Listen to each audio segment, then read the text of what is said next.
Pleasure to introduce Susan, and she will introduce the panel. All right, thank you. Okay, good afternoon. So I understand that myself and my lovely panel here are standing between you and happy hour. So we hope that you have lots of questions and we can keep this lively. This has been a wonderful day. I hope everyone has had a great experience. This is a wonderful convening of womanhood and a few men and a few teens. It's really been growing every year, and I'm really very honored to be part of this. So we hope to really have some great discussion here to really get some great answers from our panel. So I would like to introduce the panelists, and then they will introduce themselves. Somebody said to me, what is the title of this? Breaking Barriers, How Women Can Overcome Challenges to Achieve Their Dreams. I don't know about you, but that's something that I do every single day in my profession. So let's start with Karen Kaminsky from Allure Salon Group. Hello, everyone. Like they said, we're one drink away. My name is Karen Kaminsky. I'm owner and founder of Allure Salon Group. Allure Salon Group is a facility that helps beauty professionals open, manage, and maintain their own salon business. And out of that, we actually have 5 locations here in Pennsylvania. Wilkes-Barre was the first one that was started back in 2017. We have one at the Shops at Montage, Truxlertown, East Norton, and our newest location is Lansdale. So we have about 114 salons in our portfolio. What spun off of that was an actual consulting firm, and I actually help people in other parts of the country in Canada set up their own facilities. So we're kind of like helping people, create another opportunity for these beauty pros to, be successful in their businesses. Thank you. Next, we have Holly DiLeo, who's a mortgage loan officer with Wayne Bank. As she said, thank you, my one friend. As she said. Anyway, I'm Holly DiLeo. I work for Wayne Bank as a mortgage loan officer. I would be remiss if I didn't mention that I'm also a Scranton Chamber influencer. Wherever Mari is, I hope you're happy hearing that. I, of course, do mortgages, and I love what I do because I give people that, that dream of homeownership, and it's a very rewarding position to be in. Thank you. And finally, Deanna Fontanez from Pocono Mountain Visitors Bureau. My little fan club. Thanks, guys, for being here. So I'm Deanna Fontanez with the Pocono Mountain Visitors Bureau. We have a travel channel called Pocono Television Network, so I have the honor of being one of the hosts on that channel. What we do is we get to highlight a lot of the members that are part of the Visitors Bureau throughout all 4 counties of the Pocono Mountains, and we get to kind of share what they have, what they offer, and give small businesses like a little push and a little highlight. So I feel honored to do that for the members. Thank you. And in addition, I just wanted to say that I am so honored to be here with all of you. And in my second career, it seems that I've been working with women mostly for the last 8 years. I think we talk to each other differently. I think we listen differently. And I think we have a lot to learn today from our great panel. So here's the first question for the panelists, and then I'm going to just let you answer as you will. What are some of the biggest barriers you've faced as a woman pursuing your dreams, and how did you push through them? Karen? So in my line of work, it was probably 2 things. One, becoming part of the boys club. Believe it or not, I was a sales rep in the beauty industry for Cause and Prof, and it was a boys club. And all the top reps were boys, all the management were boys, and they literally ran the company. And I befriended one person, and he was in the boys club. He would have all the VPs at his house, and I'd be like, where's my invitation? Like, why, how come I didn't get one? What I learned from that was you really need to watch what they're doing and kind of like make your presence known. And I learned a ton from them as far as watching what they did and I was, even though I was $1 million short, I was still doing $1 million in sales when it came to hair color and shampoo. So watching the men and then making sure that you're following them. And then one of the other bigger things was the financing. When I decided to go off on my own and start Allure Salon Group, because it was the first private salon suite company in the state of Pennsylvania, it was finding the finances. It took me, I don't know how many banks, the banks kept saying no because they didn't know this concept, even though it was throughout the United States. They didn't know the concept, and even though I was like, no, I'm a beauty rep, I know this territory, it was truly difficult. So finding the finances for, starting your own businesses. Great. How about you, Holly? So I would feed off of Karen as well. In banking, like I would say now, most of the people in the positions in banking are women. It's a very large organization of women. But starting out back in the early 90s, it was more of like the boys' club. I feel like you were very underestimated as a human. You were kind of assumed to be less capable than, most men because it is, a male-dominated industry. But you kind of have to basically let your results speak for yourself. I would say if you build your own track record, that also helps break that barrier of being kind of trained almost that you're less than. Okay, I guess it's me. Deanna. So I'm going to feed off of you a little bit with what you said of I completely forgot what you said. It's you make the way for yourself pretty much. So my barrier was more, I didn't have the traditional college degree. I was going for criminal justice, which is not what I'm doing at all right now.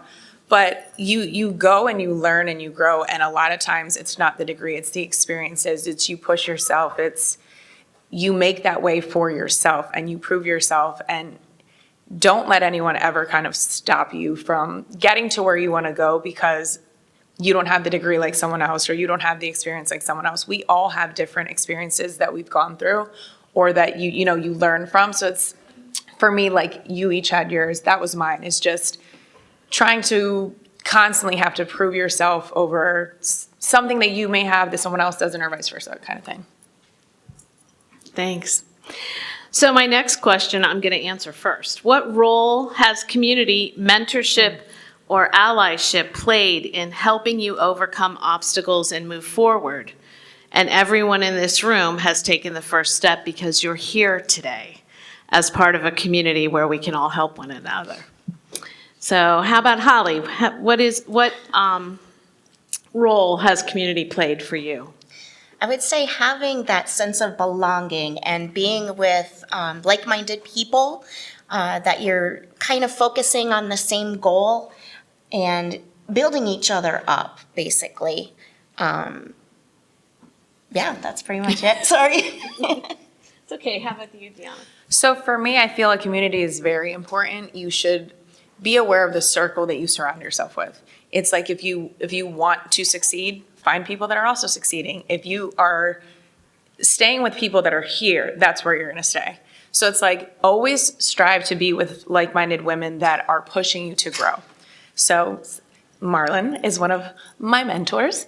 So for me, it's always find those powerful women that inspire you. So Dominique today was a powerhouse up there. I was just writing notes. Even the panel right before us, I have a list in my phone of just amazing little nuggets that they gave. But it's surround yourself with people that are going to push you. It's building or climbing a ladder. You're pushing yourself up. You don't want someone that's going to try to pass you on the ladder or pull you down. You want someone that's going to guide you. So it's surround yourself with people that are going to push you.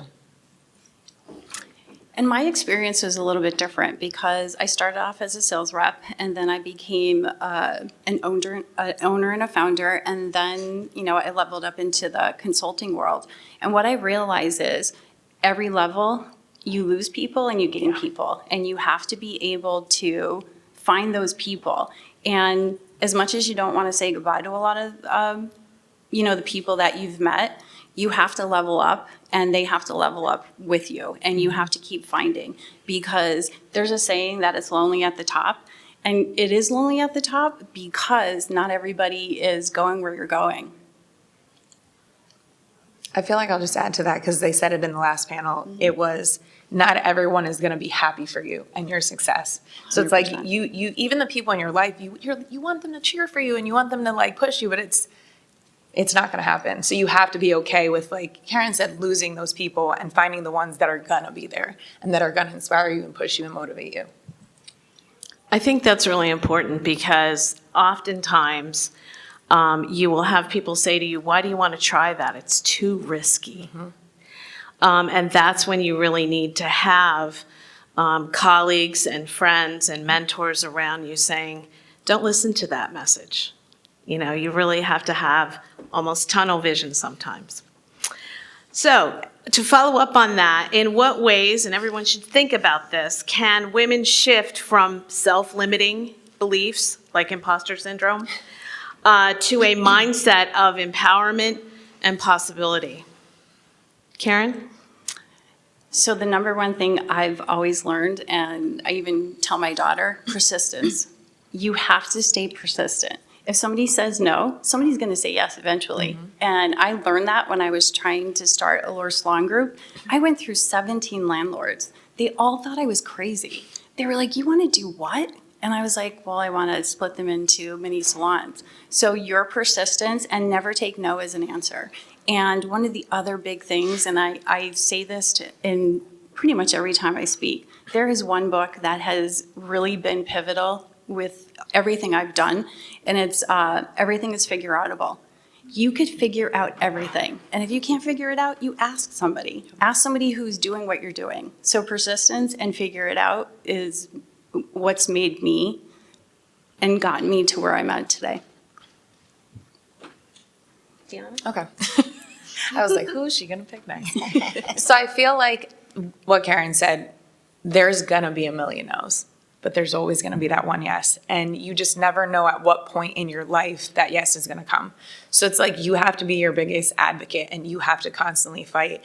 And it's like, be persistent and remember that you deserve it and you're enough. And it's, if someone says no, be like, well, I'm going to show you. So I feel like for me, every time I've ever heard you dream too big, or I don't think, okay, well, watch me. And then you just fight harder and you push harder and you get to that end goal. But you have to be your biggest pusher because no one's going to be there for you. You got to be there for yourself.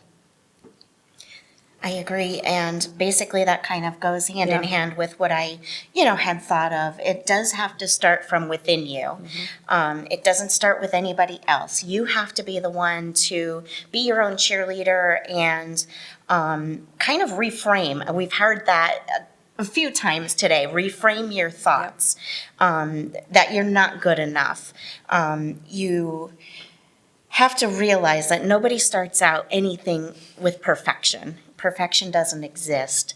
You just kind of have to work through it and do the best that you can and understand not to be so hard on yourself when you're not doing something as good as you want to or you think people think you should be. You just do your best, and that's all anyone can ask for. Thanks. So our next question is, how do you handle criticism, judgment, or pressure, especially in spaces where women are underrepresented? Karen can't wait. Look at her. She can't wait to tell us how she's done this. Go ahead. So I kind of get it from both sides. I get it from women and I get it from men. I've taken over the construction part of all of my facilities, and I help people in other parts of the country. So when I walk into a construction site, I'm dressed like this. And people are like, wait, what? And they assume I don't know anything. And like, I could tell you exactly with my eyes closed how to set up a facility, what the buildings need to be, what they need to look like.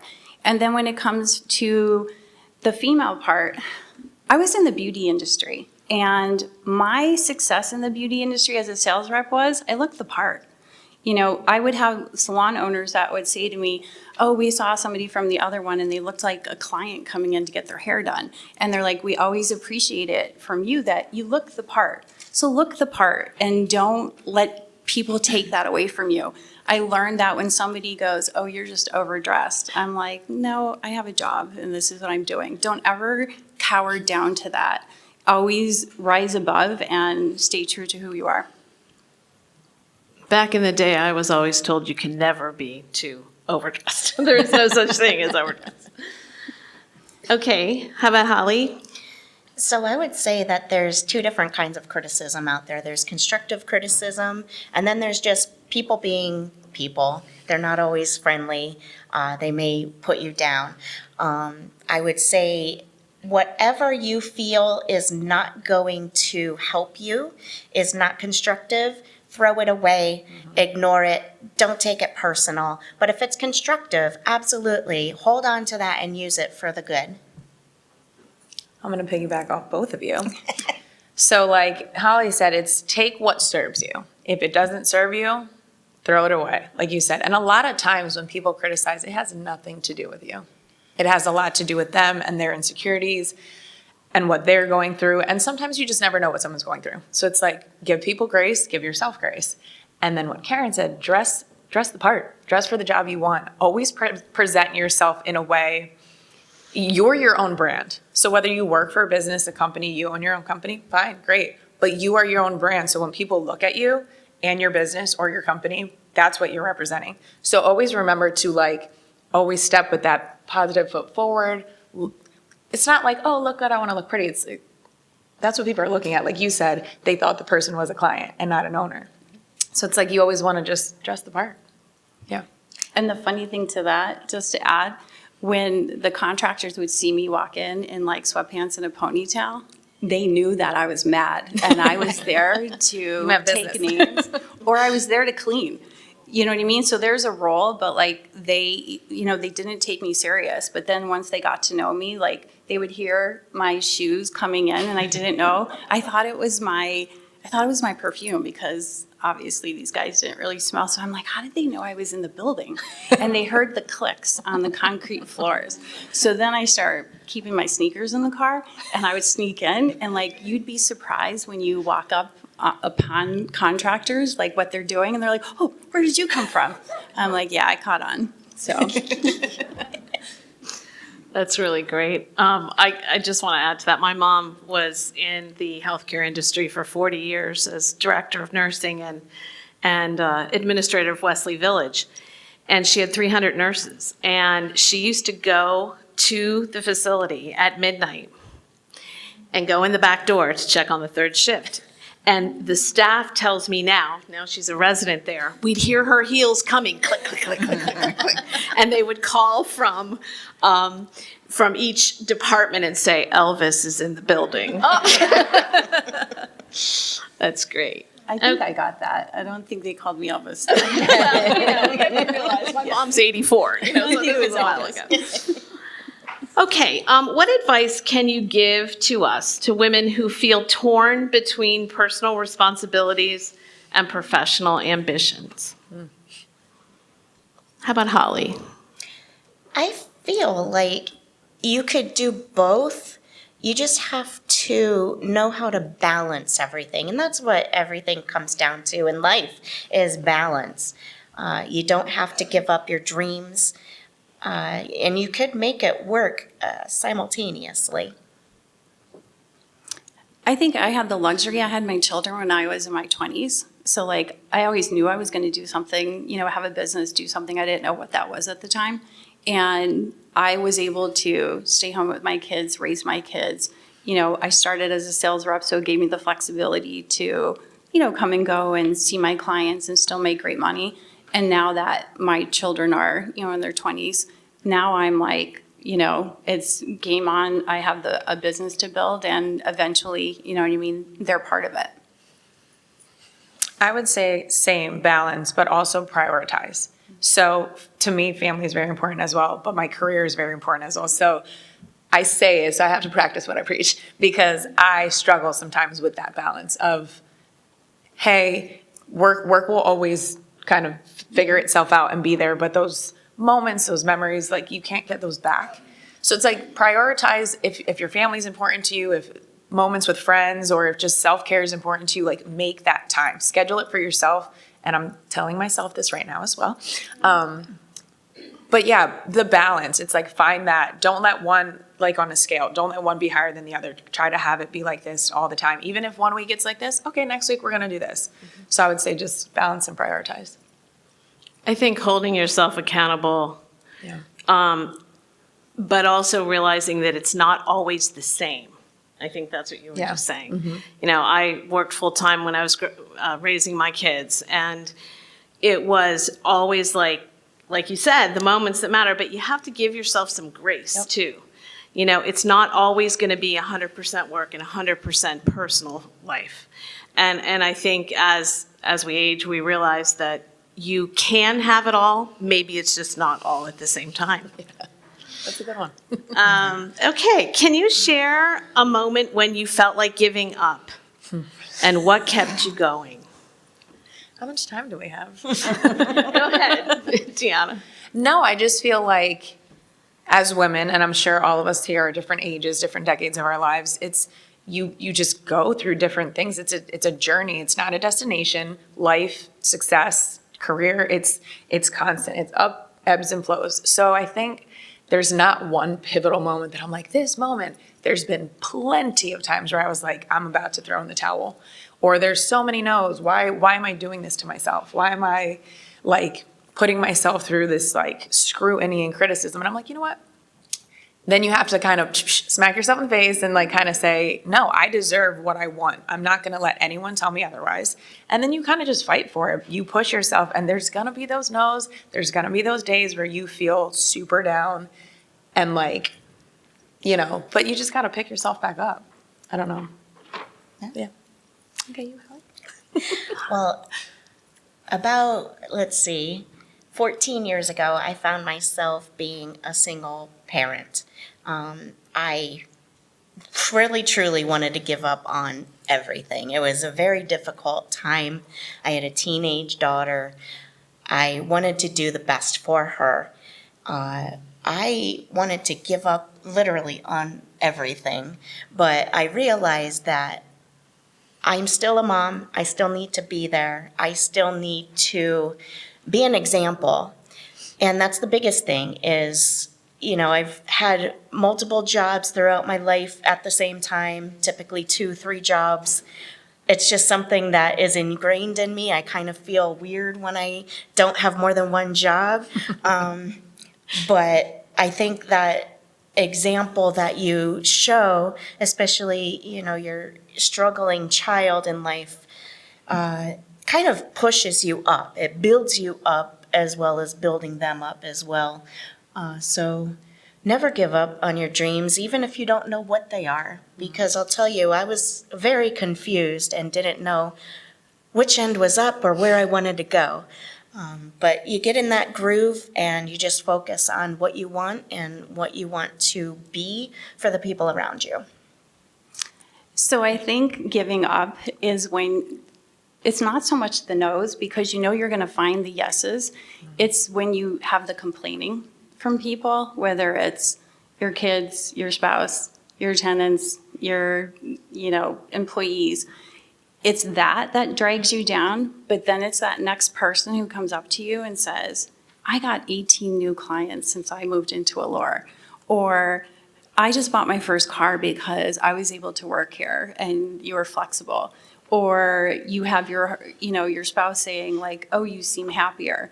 Like, trust me when I tell you, and Linda is here with me, I tell her every day, I'm like, I'm quitting, I'm leaving. I say it all the time. I said, I want to pull the crazy card. I want to say, like, everybody gets to play that crazy card, and everybody doesn't give me the pass to do that. They're like, you're too put together to be the crazy card. I'm like, okay, but just once I want to try it. But it's when those people come up and they say, you helped me, you changed my life. I'm doing better, I'm able to support, I'm making more money than I ever. Those are the times where you're like, okay, maybe it's not that bad. So I'm going to add to that real quick because it's kind of what both of you said. It's those moments where you feel like you're going to give up, whether it's your kid, your spouse. You just never know who's watching you. Mm-hmm. You never know who you're an example for or an inspiration for. So it's like, don't dim your light for anyone else. And remember, you might be shining that light for someone else to be able to shine. Kind of how you said, if they wouldn't have come to you, they wouldn't be making the money to be able to succeed and have their family. So it's like, just remember, you don't know who's watching you. So always be like that positive, good example for everybody else before you decide to just throw the towel in.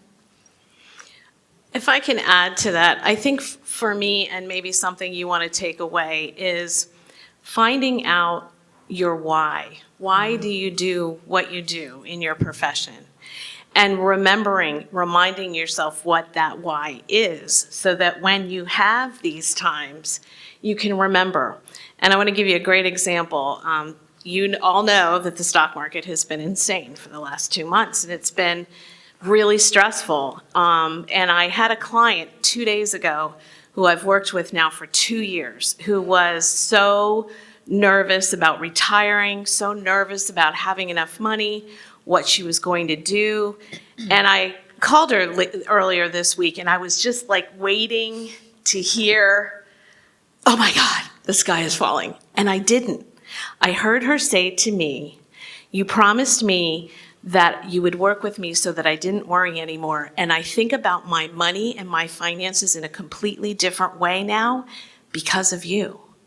And I hung up, and I was like, so that's my why, because I like to educate and change people's feelings about their money. And sometimes it takes a really long time and you feel like giving up, right? And so I think remembering what your why is can help you in those times where you think, why? One more day, play the crazy card? Do I really have to come in tomorrow? Can we just close tomorrow?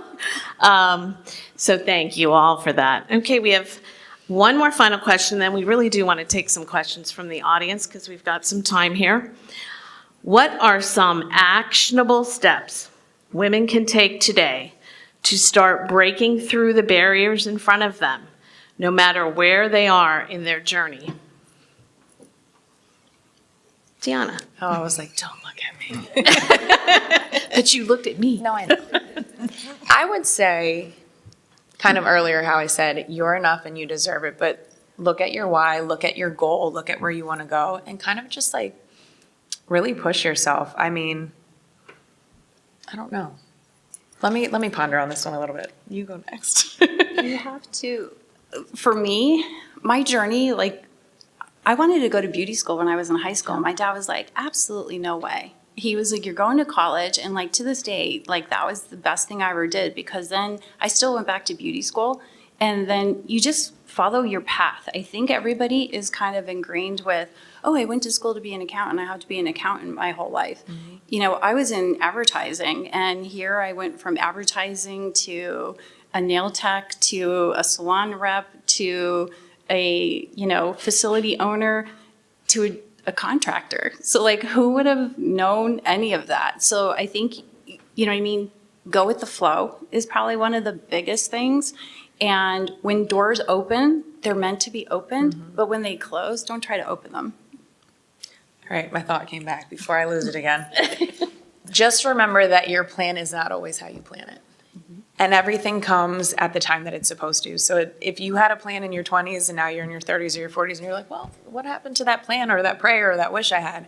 It might come in your 50s. You just don't know. So it's like whatever goal you have for yourself or dream you have for yourself, do not stop or don't give up, because just because it didn't happen yet doesn't mean it's not going to happen. And just remember to keep like building that foundation for yourself brick by brick. It's like, okay, here's this dream, and it's going to get you to where you want to go, but you have to remember to continue to push yourself and grow, because you're at the end of the day, we come into this world alone, we live alone, we have our friends and our family, and oh yay, cheerleaders, but we're our biggest like pushers to anything. No one's going to tell you to get up and go do something. You have to do it for yourself.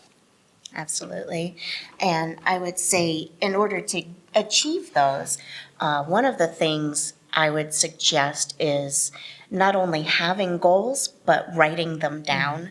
I think it's a little bit more meaningful when you see it in writing. But don't just say, all right, I want to be a millionaire by the time I'm 40 or whatever. Make it small, achievable goals. That way you're not going to get discouraged. And every time you get to that little goal, celebrate it. It's a win. It's might be the smallest little thing, but it's still a win and it's helping you to grow. And the other thing is, we had mentioned many times today, give yourself grace because you are going to burn yourself out. And if you are burnt out, you're not going to break through barriers. And I would say based on that too, it's like the little wins that you celebrate. We all have, as humans, as women, especially fear of failure. I would say we're always going to probably fail at something no matter what you try. So it's like, okay, I failed today. What can I do to change this? What can I learn from this? Celebrate the wins. Don't fear the failure and give yourself grace. Yeah. That's great. I just want to add that I think that your journey is your whole life. And to be open to opportunity that you may not have even considered is really important in building a career, in building your professional life. For instance, at 53 years old, when I had spent 31 years as a fundraiser, never once had I thought about being a financial advisor. Literally, I say, I don't even like math. I'm not doing that. And it took a year, but then I did something completely different road.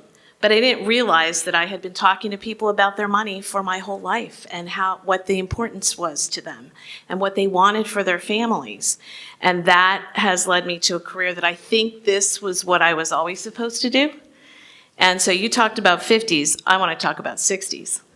And that it's a very long journey, and just stay open to opportunity that comes along and don't poo-poo anything. Yep. Think about it. Comments, questions? Yeah. Yeah, just a comment, and don't forget that you're a whole person. Mm-hmm. You're not just coming with one degree, one skill, one job, one endeavor. You have a whole series of experiences your whole life, and you can put it together to make yourself into whatever your dream is. All of that comes with you, your family, your history, your group, your teams. All of those experiences lead up to the person that you are today. So you can take that and bring it with you. Absolutely, thanks. Do we have any other questions? Yeah, please.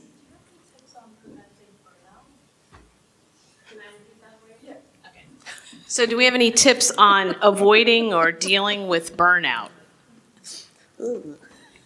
So for me, it's walking. I don't know if everybody knows of Lake Scranton.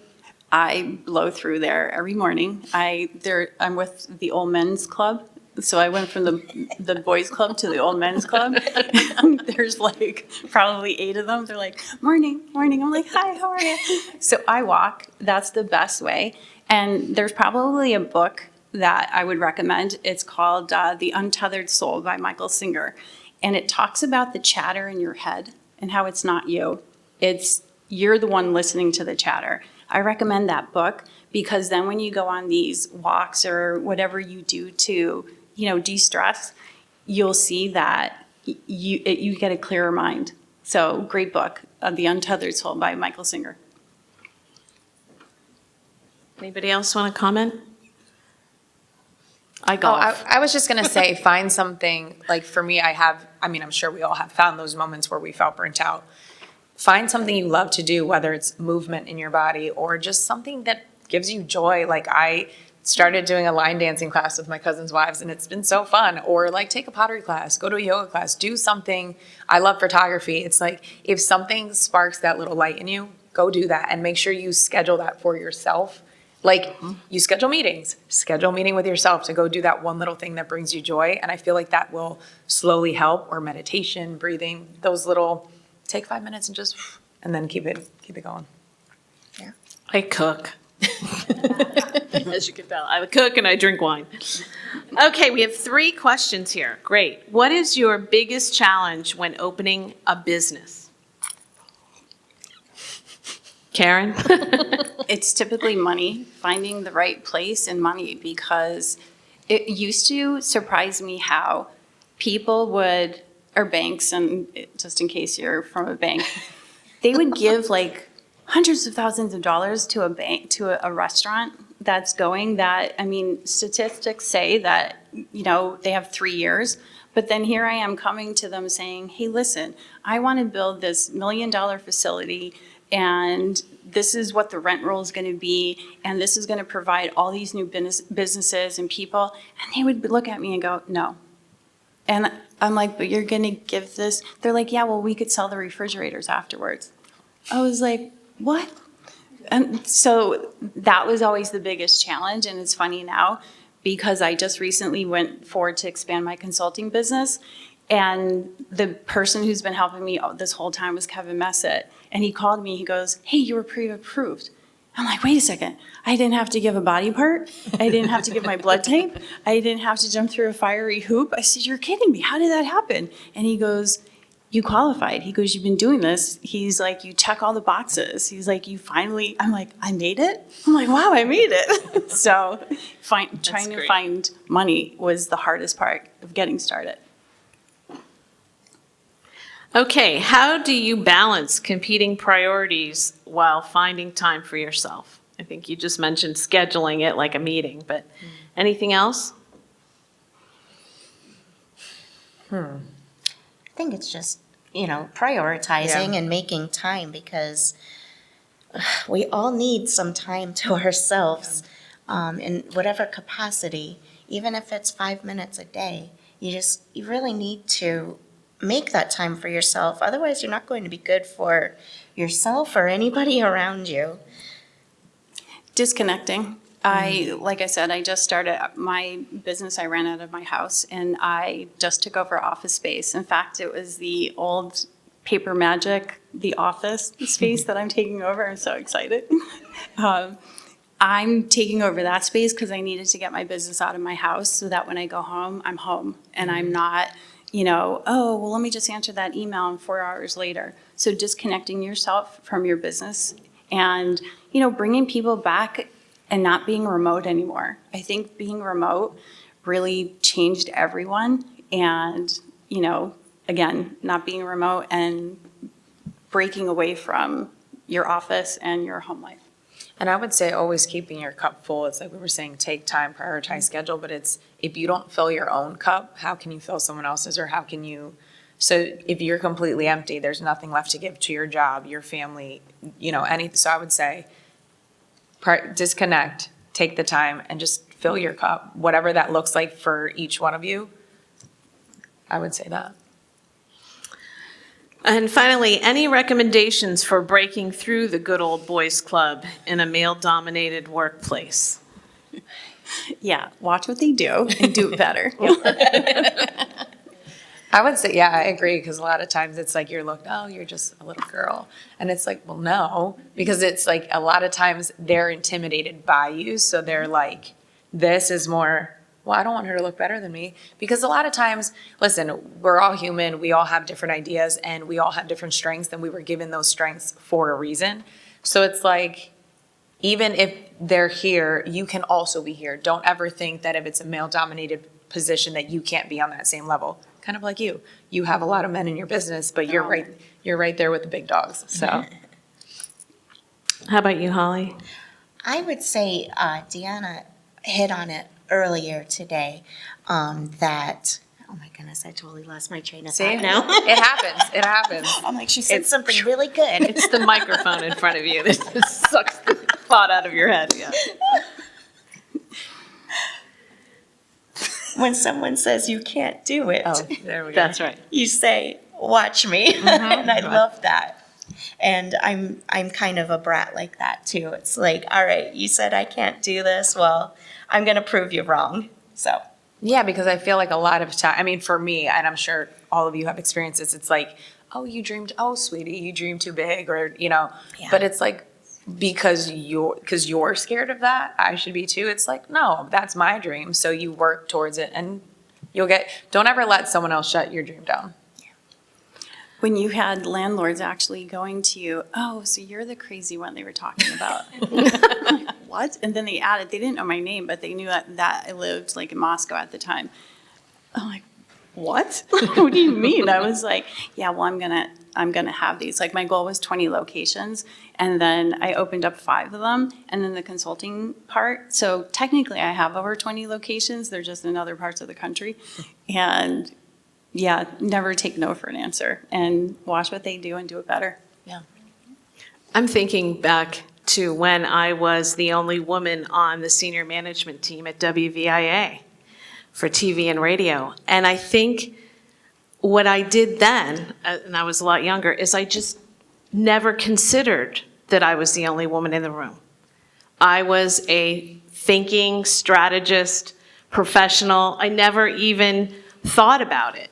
And I guess it's kind of putting on blinders and saying, I'm a human being with a brain in my head and probably more experience than half of the people at this table, and they deserve my input or they deserve my participation.